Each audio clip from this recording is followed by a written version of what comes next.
Alô pessoal, vamos para mais uma aulinha de vozes verbais, beleza? Primeiro é necessário que vocês saibam o que são vozes verbais. Bom, vozes verbais são aquelas que indicam a relação entre o sujeito e a ação verbal, tá? Então, a partir de uma determinada voz, você saberá que relação é essa entre o sujeito e a ação verbal. Nós temos três tipos de vozes na gramática normativa portuguesa. É a voz ativa, a voz passiva e a voz reflexiva. Isso está no seu material, daqui a pouco eu vou lá ler com vocês. A voz ativa, ela indica que o sujeito pratica a ação verbal. Ele é um indivíduo, então, agente. Ele age em prol de. Na voz passiva é o oposto. O sujeito não é mais aquele que pratica, mas simplesmente aquele que sofre a ação. Por isso, passivo. Ou seja, ele fica ali esperando, sendo alvo da ação. Na voz reflexiva, é os dois. É como se você tivesse a união das duas vozes. Então você tem que o sujeito ele pratica e ao praticar sofre a ação, tá? Então pratica e sofre. Sofre porque pratica. Então a sua ação, que é uma só, ao mesmo tempo o faz praticar e o faz sofrer a ação que pratica. Essa é a voz reflexiva. É como você olha para o espelho, seu reflexo. Você olha e ele olha para você. Beleza? A voz reflexiva, eu não vou adentrar muito. Ela é fácil, tá? Eu trouxe alguns exemplos e a gente vai ver um pouquinho mais à frente. Pessoal, uma coisa muito importante. Essa aula não é sobre funções do se, que é SE, tá? Essa aula é muito mais extensa. Funções do se nós temos várias. Nós temos o se como partícula passivadora, índice de indeterminação do sujeito. Nós temos como parte integrante do verbo o famoso PIV e entre outros, tá? Vou abordar superficialmente esses temas aqui, mas principalmente as vozes do discurso. Nós temos então a voz ativa, passiva e vamos abordar a transposição dessas vozes, ou seja, passar de uma para outra e de outra para uma. Isso cai muito em prova, tá? Então, vou abordar principalmente a voz passiva, que a galera tem muita dificuldade. Então, voltando aqui aos conceitinhos rápidos, nós temos que voz ativa é a voz na qual o sujeito pratica a ação verbal. Se eu digo João comeu o bolo, isso aqui é muito importante. Vou dar uma dica para vocês agora, que vai fazer com que vocês descubram facilmente quem é o sujeito e quem é o objeto do verbo. Beleza? Vamos lá? Primeiro de tudo, vocês têm que achar o verbo. Tá. João comeu bolo. Qual é o verbo desse discurso? Comeu. Peguem esse verbo e perguntem quem para achar o sujeito e perguntem o que para achar o objeto. Muito simples. Quem comeu? João é o sujeito. O que comeu? O bolo. Beleza? Então o bolo é o objeto, nesse caso direto, porque quem come, come algo. Logo, o verbo é transitivo direto, não exige uma preposição obrigatória. Beleza? João comeu o bolo. Perguntem quem para achar o sujeito e perguntem o que para achar o verbo. Tá? Então, voltando aqui. Voz ativa, sujeito pratica ação. Voz passiva, sujeito sofre ação. João comeu o bolo. João pratica a ação de comer? Sim. Nós temos uma voz, então, ativa. Agora, é muito importante que vocês entendam o seguinte. Não se atenham somente aos valores semânticos para diferenciar voz ativa de passiva. Ah, o sujeito sofre ação, logo ele está na voz passiva, o sujeito exerce a ação, logo está na voz ativa. Nem sempre. Quer ver um exemplo? João recebeu dinheiro. Quando o João recebe dinheiro, ele não exerce nenhuma ação para receber esse dinheiro. O dinheiro simplesmente chega. Parece que ele sofre essa ação, não parece? Uma pessoa que só se atém aos valores semânticos, ela diria que é uma voz passiva, porque João não deu, ele recebeu. Ou seja, ele sofreu a ação. Então, é importante que vocês entendam, para além da análise semântica, a análise sintática, que lida justamente com essa disposição dos vocábulos dentro de um contexto oracional frasal. Beleza? Então, a maneira como as expressões estão dispostas, arranjadas, combinadas, interligadas, vai definir se a voz é ativa ou passiva. Muitos gramáticos, por conta disso, dizem que a classificação de voz ativa, passiva e reflexiva é muito mais sintática do que semântica. E a gente vai ver as estruturas agora. Voz passiva, sujeito sofre ação e algumas características importantíssimas. Tá? Nós temos que a voz passiva ela tem que ter transitividade direta. O que é transitividade direta? É aquela pedida pelo verbo, ou seja, aquele complemento pedido pelo verbo que não exige uma preposição obrigatória. Quais tipos de verbo pedem a transitividade direta? Olha, o VTD e o VTI, verbo transitivo direto e o verbo transitivo direto e indireto, VTD e VTDI, na verdade. Então, esse D de direta tem que ter. A transitividade, ela tem que ser direta. Bom, e por quê? Muito simples. Porque na voz passiva, os papéis se invertem. Quando na voz passiva você tem que o sujeito é aquele que exerce a ação, na voz passiva você tem que o sujeito é aquele que sofre a ação. Quem sofre a ação na voz ativa é o objeto. Tá? Então, se eu digo João comeu o bolo é comido. Logo, o bolo é quem sofre a ação de comer. E quem exerce é João. Na voz passiva, nós temos que o bolo é comido por João. Ou seja, o bolo ele agora deixa de ser um objeto direto e passa a ser o sujeito. Beleza? Ou seja, quem sofre a ação. Eu vou repetir isso porque isso tem que ficar muito claro. É a base a partir da qual galgaremos questões mais complexas. Beleza? Então, o sujeito aí é o bolo. O bolo foi comido por João. Por João é o agente da ação. Mas já que estamos falando na voz passiva, João não pode ser sujeito, porque o sujeito não é mais o agente da ação, é simplesmente o paciente. Né? Chamaremos o bolo de sujeito paciente.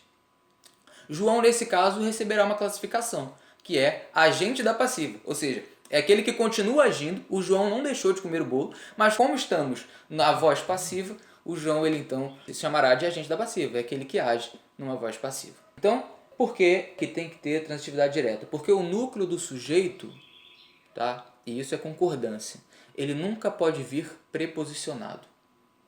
Não pode vir preposicionado.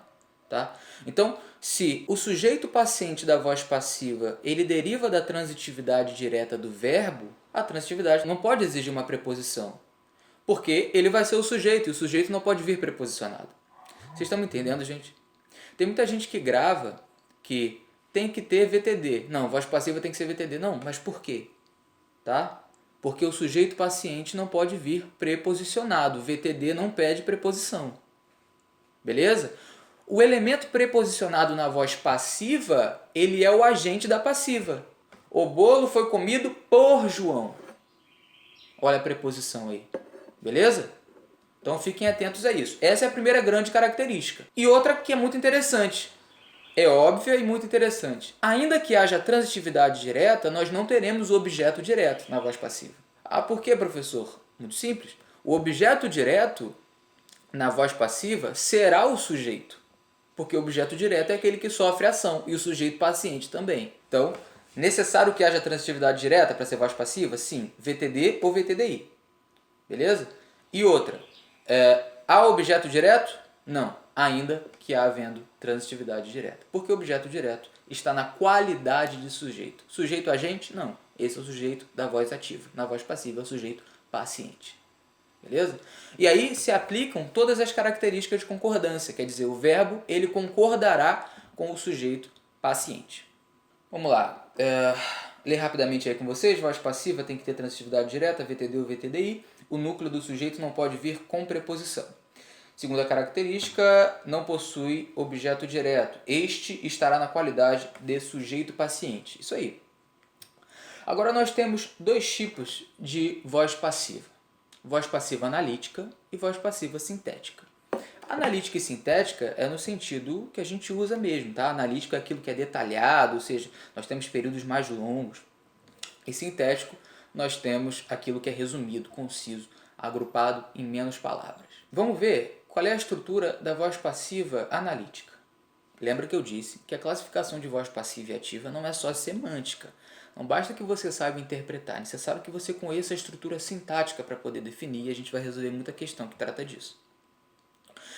A estrutura da voz passiva analítica, ela é composta pelo verbo ser ou estar, que é um verbo auxiliar, mais um verbo principal que se encontra no particípio. Não é na sua forma nominal, somente no particípio. Ado, ido. Então, nós temos essa estrutura.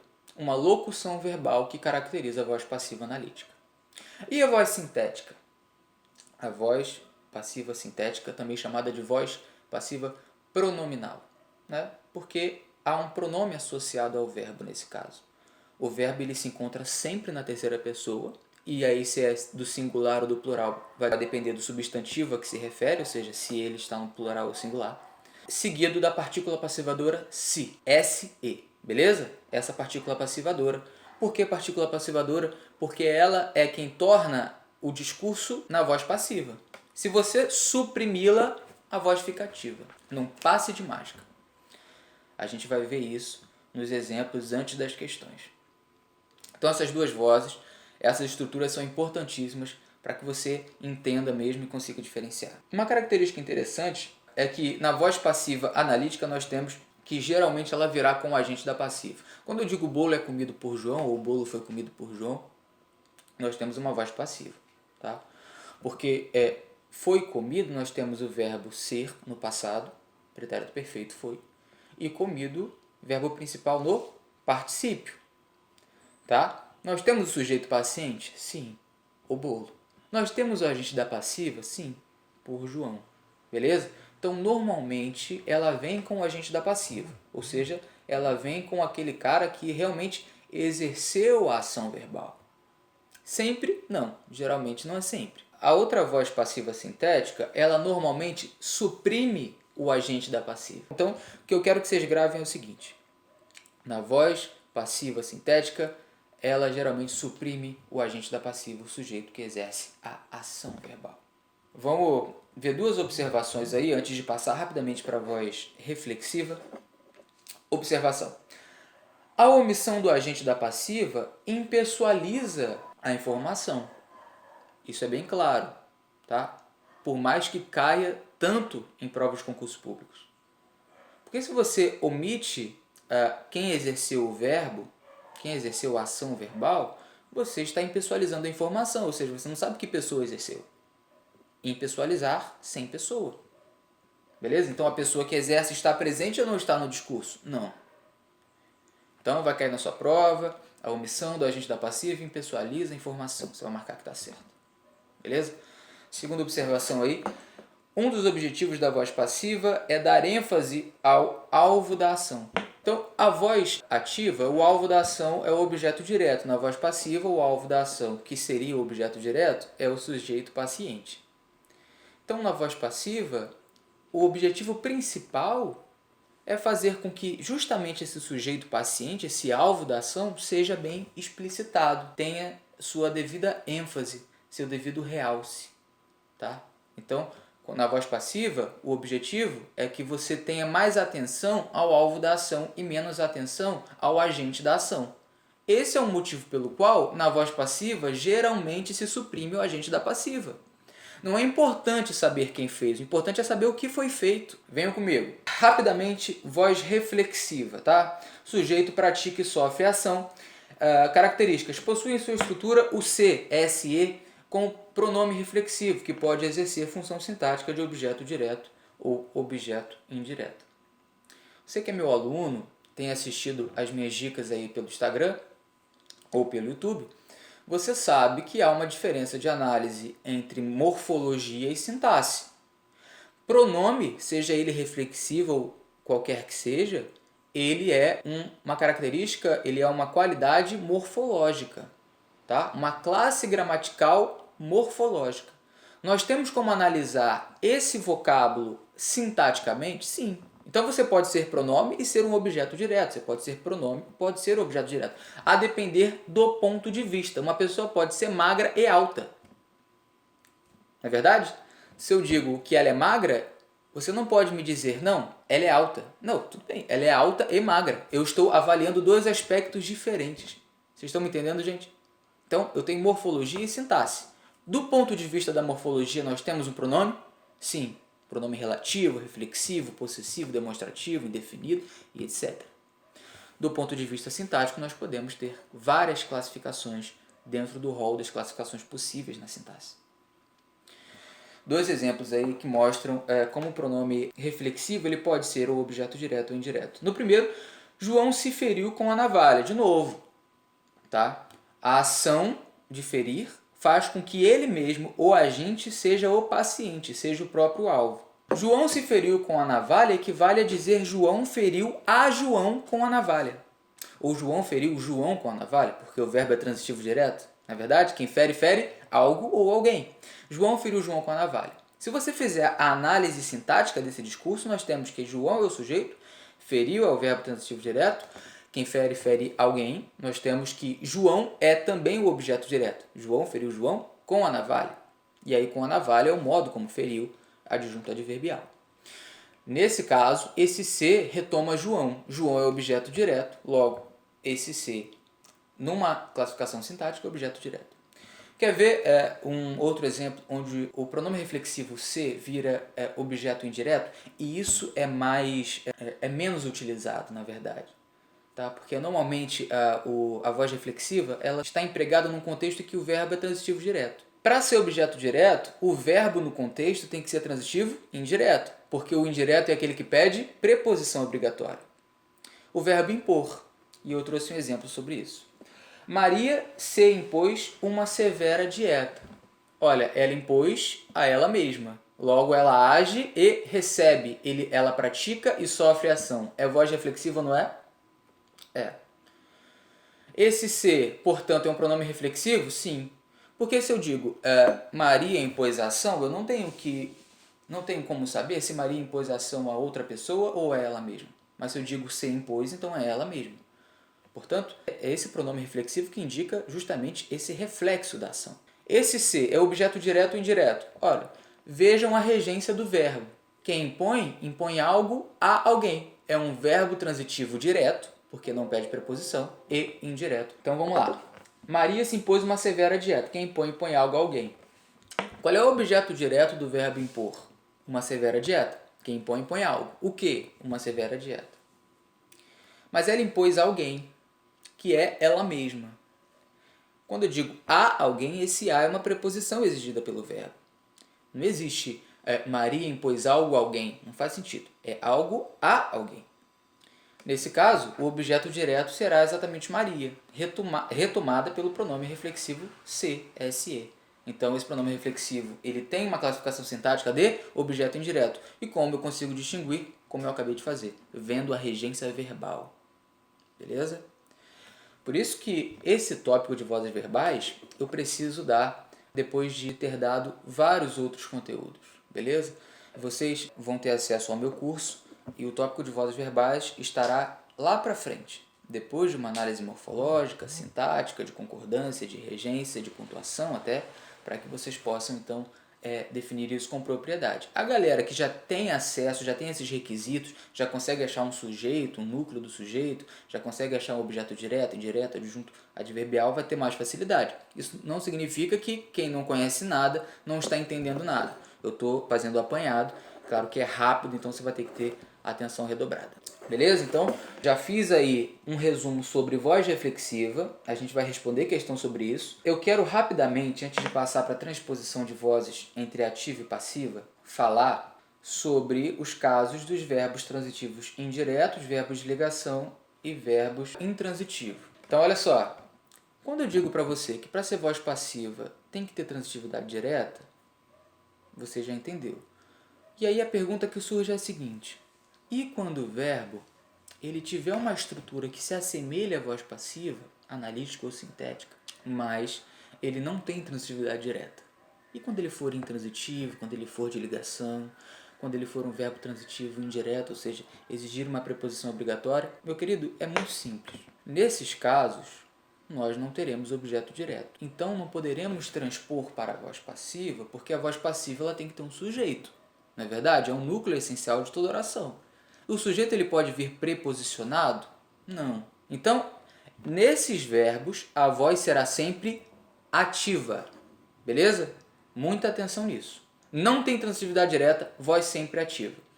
Só que o pronome se, ele pode estar presente. Nesse caso, nunca será uma partícula passivadora, porque a regência do verbo não permite. Mas ele receberá outras classificações. Dentre elas, IIS, que é índice de indeterminação do sujeito, e PIV, partícula integrante do verbo, parte integrante do verbo. Então eu trouxe aqui um breve resumo, não quero me aprofundar em funções do se, mas só para que vocês não tenham essa lacuna na aula de hoje, tá? para que vocês entendam aí resumidamente e consigam responder 90 a 100% das questões que envolvam essas funções. Vamos lá? Nessas estruturas, o pronome se poderá receber índice de indeterminação do sujeito.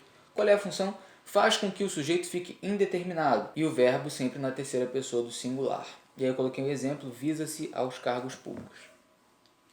Gente, sempre que você tiver um sujeito indeterminado, o verbo tem que ficar na terceira pessoa do singular. Porque você não tem como flexionar, você não tem com quem concordar. Não é verdade? O verbo ele não é regido pelo substantivo referente? O substantivo não é o núcleo do sujeito? Sim. Se ele está indeterminado, nós temos que o verbo deverá permanecer, ainda que o seu objeto esteja no plural. É aí que muita gente erra, tá? Porque no exemplo aqui, visa-se aos cargos públicos, olha só, eu vou colocar o exemplo do aluno mais básico, tá? Que está aprendendo decoreba por aí afora. Ele vai dizer, visa terceira pessoa, partícula passivadora se, nós temos voz passiva sintética. Esse já errou de cara. Porque esse verbo não tem transitividade direta. Quem visa, visa a alguma coisa. Beleza? Tanto que está, visa-se aos cargos públicos. Essa voz será sempre ativa? Sim. Verbo transitivo indireto, não há transitividade direta. Beleza? Então, já sabemos. Outro aluno, um pouquinho acima, mas também muito medíocre, ele vai dizer o seguinte, não, por ser voz passiva, aos cargos públicos se torna sujeito paciente e visa tem que concordar com o sujeito, ainda que paciente tem que ir para o plural. Então, o erro de concordância, o certo é visam-se aos cargos públicos. Está errado também. De novo, você tem que ter um objeto direto, porque esse, na voz passiva, estará na qualidade de sujeito. Nesse caso, nós temos uma voz ativa, cujo sujeito está indeterminado. Aos cargos públicos é um objeto indireto do verbo visar. Quem visa, você sabe? Nem eu. Está indeterminado. Beleza? PIV. A partícula integrante do verbo, ela faz parte do verbo. Ou seja, ela está associada a um verbo pronominal. Sabe o que são verbos pronominais? São aqueles verbos que só podem ser conjugados junto de um pronome. Um exemplo. João se queixou de nós. Gente, o verbo queixar é um verbo pronominal. Tá? Eu me queixo, tu te queixas, ele se queixa, nós nos queixamos. Não é verdade? Nós temos que ter um pronome associado? Temos ou não temos? Temos. Tá bom? Então, entendam isso de uma vez por todas. O PIV, ele está associado a um verbo pronominal, ele é obrigatório. Então, se eu tirar esse pronome, fica certa a conjugação? Não, ele não pode ser conjugado. Eu queixo? Não faz sentido. Beleza? Olha só, eu preferiria aprofundar nessa parte integrante do verbo, mas não é a nossa aula. Nossa aula não é funções do se, são vozes. Então, vou te dar uma dica, tá? Muito fácil, para que você deixe de uma vez por todas de confundir o se como pronome reflexivo e como PIV. Faz o seguinte, perguntem quem para o verbo. E se o se for junto, é PIV. Porque o se não está junto sempre. Tá? Então, quando eu digo João se queixou de nós, e aí perguntem quem. Você pergunta quem queixou ou quem se queixou? Quem se queixou. O se foi junto. Na fórmula do quem, o se vai junto. Se for junto é PIV, para ser mais didático para vocês. Então fizemos aí esse breve resumo das classificações do se na voz ativa quando o verbo for transitivo indireto, verbo de ligação ou verbo intransitivo. Pessoal, voltando aqui rapidamente, um conceitinho de agente da passiva que eu já expliquei, termo que exerce a ação na voz passiva, sempre verá preposicionado. Achou preposição na voz passiva? É aquele que exerce a ação, sim. Então é o agente da passiva, aquele que age, mas que está inserido numa voz passiva. Transposição de vozes, já expliquei também, mas essa tabelinha ajuda a resumir. Na voz ativa nós temos quem? O sujeito, agente e o objeto direto. Né? Tem que ter objeto direto porque o verbo tem que ser VTD. Na voz passiva nós temos quem? Nós temos o sujeito, paciente e o agente da passiva. Então, se você vai transpor, se você vai passar de uma para outra, da voz ativa para passiva, na ativa o sujeito vira quem na passiva? Agente da passiva. Na ativa nós temos o objeto direto. O objeto vira quem na passiva? O objeto direto ele vira o sujeito. Agente não, sujeito paciente, que a gente dá o nome. mas tem as mesmas características. O verbo tem que concordar com ele sempre. Quer ver um exemplozinho muito interessante? Clássico, né? Compra-se carros ou compram-se carros? Vejam a regência do verbo. Quem compra, compra algo, ou quem compra, compra a alguma coisa. Ou compra de alguma coisa. Quem compra, compra algo. Ele pede preposição? Não. A ligação entre o verbo e seu complemento é direto, não é? Verbo transitivo direto. Carros seria o objeto direto. Como a gente está na estrutura da voz passiva sintética, verbo na terceira pessoa, né? De ele compra. O se de partícula passivadora. O que seria o objeto direto vira sujeito paciente. Esse sujeito paciente, carro, está no singular ou plural? Plural. Logo, o verbo tem que ir para o plural. Então, compram-se carros. Então, gente, olha só. 2 páginas, tá, de teoria, bem conciso. É muito importante que vocês leiam depois e façam a revisão em casa. O chamado estudo dirigido, né? Vamos então para alguns exemplos, só para a gente dar uma aquecida antes de ir para resolver as questões. Vamos lá. A juíza expediu os mandados de prisão. Gente, pelo amor de Deus. A juíza, ela expede ou ela foi expedida? Ela expede. Ela exerce a ação de expedir ou não exerce? E quem foi expedido? Os mandados de prisão. Então, nós temos que a juíza é o sujeito da oração. Ela age em prol de. Está preposicionada? Não.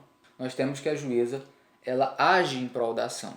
Os mandados de prisão é o objeto direto. Ou seja, perguntem quem para o verbo, quem expediu? A juíza. Perguntem o que? Os mandados de prisão. Nós temos então que os mandados de prisão são objeto direto. Quem expede, expede algo. Voz ativa. Os mandados de prisão foram expedidos pela juíza. Opa, mudou. Será que foi para a voz passiva? Vamos ver? Foram expedidos. É uma locução verbal ou não é? Sim. O verbo ser, mas o verbo é expedir. Nós temos que o verbo ser está no passado e o expedir está no particípio. Nós temos a estrutura da voz passiva ou não temos? Temos. A voz passiva analítica, formada pelo verbo ser ou estar, mais verbo principal no particípio. Então vamos achar aí o sujeito paciente. E vamos achar o agente da passiva. Será que tem? Quem expediu? A juíza. O elemento está preposicionado ou não está? Tá. Pela juíza é o agente da passiva.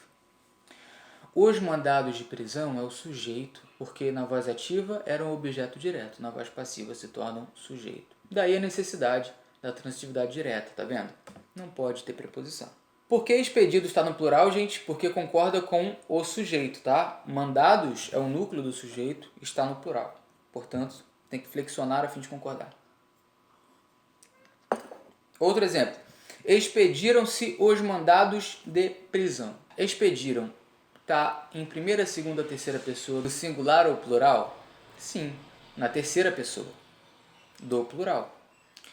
E essa partícula aí? Vamos ver se a voz é ativa ou passiva? Gente, de novo, regência verbal. Se tiver transitividade direta é voz passiva, não é verdade? Porque a gente tem que ter o objeto direto. É obrigatório. Quem expede, expede algo. Olha a transitividade direta aí. Então, nós temos que essa voz é a voz passiva. E o sujeito paciente, os mandados de prisão. Expediram-se os mandados de prisão. Esses exemplos são importantes porque agora nós temos a voz ativa, que é a juíza expediu os mandados de prisão. Nós temos a voz passiva analítica, os mandados de prisão foram expedidos pela juíza. E a voz passiva sintética, expediram-se os mandados de prisão. Observem a estrutura, tá? Isso é muito importante. Vejam o verbo, vejam se é uma locução, se está na terceira pessoa, se está em concordância com o sujeito. Expediu-se ou expediram-se os mandados? Expediram-se. O sujeito está no plural. Mandados, núcleo do sujeito. Agora vem o pulo do gato. Expediram os mandados. O verbo está na terceira pessoa? Sim. Voz passiva? Não. Por quê? Porque eu tirei a partícula apassivadora. Lembra que eu disse que se você suprimir a partícula passivadora se da voz passiva sintética, nós teremos então uma voz ativa? Lembra que eu falei? Se você suprime, então você tem uma voz ativa. Quando eu digo expediram-se os mandados, eu tenho partícula, tenho voz passiva. Expediram os mandados, tirei. E por que vira a voz ativa? Porque a partícula passivadora, ela faz com que você não consiga descobrir quem é o agente da ação. Olha só, se você tenta achar o sujeito, o agente da ação, pela flexão verbal em expediram-se os mandados de prisão, você não consegue. Eles expediram-se os mandados de prisão? Existe isso? Não tem como. Não faz sentido nenhum. Toda incoerência é um erro gramatical. Gravem essa frase. Se eu tiro a partícula passivadora, dá para colocar eles expediram os mandados? Dá ou não dá? Dá. Mas aí o sujeito ele fica indeterminado ou oculto, a depender do contexto. Não é verdade? Mas dá para inferir a partir da flexão do verbo que eles está no plural e que eles é o agente da ação, sim. Tá bom? Então fiquem atentos a isso.